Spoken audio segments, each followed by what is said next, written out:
বিসমিল্লাহির রহমানির রহিম। তাদের বাসস্থান জাহান্নাম, তারা সেখানে থেকে কোথাও পালাবার জায়গা পাবে না।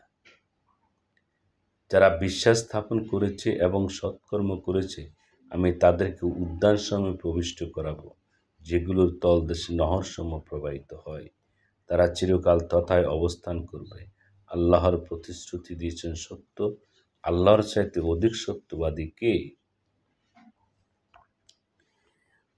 তোমাদের আশার উপর ও ভিত্তি নয়, এবং আহলে কিতাবদের আশার উপরও না। যে কেউ মন্দ কাজ করবে সে তার শাস্তি পাবে, এবং সে আল্লাহ ছাড়া নিজের কোনো সমর্থক বা সাহায্যকারী পাবে না। যে লোক পুরুষ হোক কিংবা নারী কোনো সৎকর্ম করে এবং বিশ্বাসী হয়, তবে তারা জান্নাতে প্রবেশ করবে এবং তাদের প্রাপ্য তিল পরিমাণও নষ্ট হবে না। যে আল্লাহর নির্দেশের সামনে মস্তক অবনত করে সৎ কাজে নিয়োজিত থাকে এবং ইব্রাহিমের ধর্ম অনুসরণ করে, যিনি একনিষ্ঠ ছিলেন, তার চাইতে উত্তম ধর্ম কার? আল্লাহ ইব্রাহিমকে বন্ধুরূপে গ্রহণ করেছেন। যা কিছু নবমণ্ডলে আছে এবং যা কিছু ভূমণ্ডলে আছে, সব আল্লাহরই। সব বস্তু আল্লাহর মুষ্টিবলয়। তারা আপনার কাছে নারীদের বিবাহের অনুমতি চায়। বলে দিন, আল্লাহ তোমাদেরকে তাদের সম্পর্কে অনুমতি দেন এবং কোরআনে তোমাদেরকে যা পাঠ করে শোনানো হয় তা ওইসব পিতৃহীন নারীদের বিধান, যাদেরকে তোমরা নির্ধারিত অধিকার প্রদান করো না, অথচ বিবাহ বন্ধনে আবদ্ধ করার বাসনা রাখো। আর অক্ষম শিশুদের বিধান এই যে, এতিমদের জন্য ইনসাফের উপর কায়েম থাকো। তোমরা যা ভালো কাজ করবে তা আল্লাহ জানেন।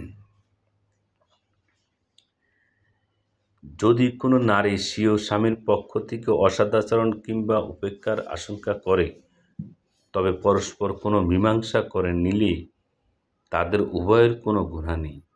মীমাংসা উত্তম। মনের সামনে লোভ বিদ্যমান আছে। যদি তোমরা উত্তম কাজ করো এবং খোদাভীরু হও, তবে আল্লাহ তোমাদের সব কাজের খবর রাখেন। তোমরা কখনো নারীদেরকে সমান রাখতে পারবে না, যদিও এর আকাঙ্ক্ষী হও। অতএব সম্পূর্ণ ঝুঁকিও পড়ো না একজনকে ফেলে রাখা দোদুল্যমান অবস্থায়। যদি সংশোধন করো এবং খোদাভীরু হও, তবে আল্লাহ ক্ষমাশীল, করুণাময়। যদি উভয়ে বিচ্ছিন্ন হয়ে যায়, তবে আল্লাহ স্বীয় প্রত্যাশা প্রশস্ততা দ্বারা প্রত্যেককে অমুখাপেক্ষী করে দিবেন। আল্লাহ সুপ্রশস্ত, প্রজ্ঞাময়। আর যা কিছু রয়েছে আসমানসমূহে ও জমিনে, সবই আল্লাহর।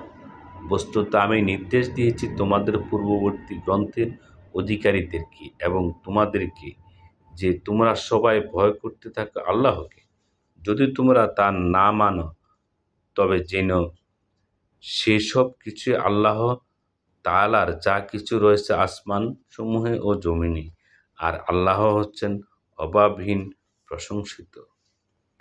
আর আল্লাহরই জন্য সে সব কিছু, যা কিছু রয়েছে আসমান সমূহে ও জমিনে। আল্লাহই যথেষ্ট কর্মবিধায়ক। এ মানবকুল, যদি আল্লাহ তোমাদেরকে সরিয়ে তোমাদের জায়গায় অন্য কাউকে প্রতিষ্ঠিত করেন, বস্তুত আল্লাহ সে ক্ষমতা রয়েছে। যে কেউ দুনিয়ার কল্যাণ কামনা করবে, তার জন্য জেনে রাখা প্রয়োজন যে দুনিয়া ও আখিরাতের কল্যাণ আল্লাহরই নিকট রয়েছে, আর আল্লাহ সব কিছু শুনেন ও দেখেন। হে ঈমানদারগণ, তোমরা ন্যায়ের উপর প্রতিষ্ঠিত থাকো। আল্লাহর ওয়াস্তে ন্যায়সঙ্গত সাক্ষ্য দান করো। তাতে তোমাদের নিজের বা পিতা মাতার অবস্থা, নিকটবর্তী আত্মীয় স্বজনের যদি ক্ষতি হয়, তবুও কেউ যদি ধনী কিংবা দরিদ্র হয় তবে আল্লাহ তাদের শুভাকাঙ্ক্ষী তোমাদের চাইতে বেশি। অতএব তোমরা বিচার করতে গিয়ে রিপুর কামনা বাসনা অনুসরণ করো না।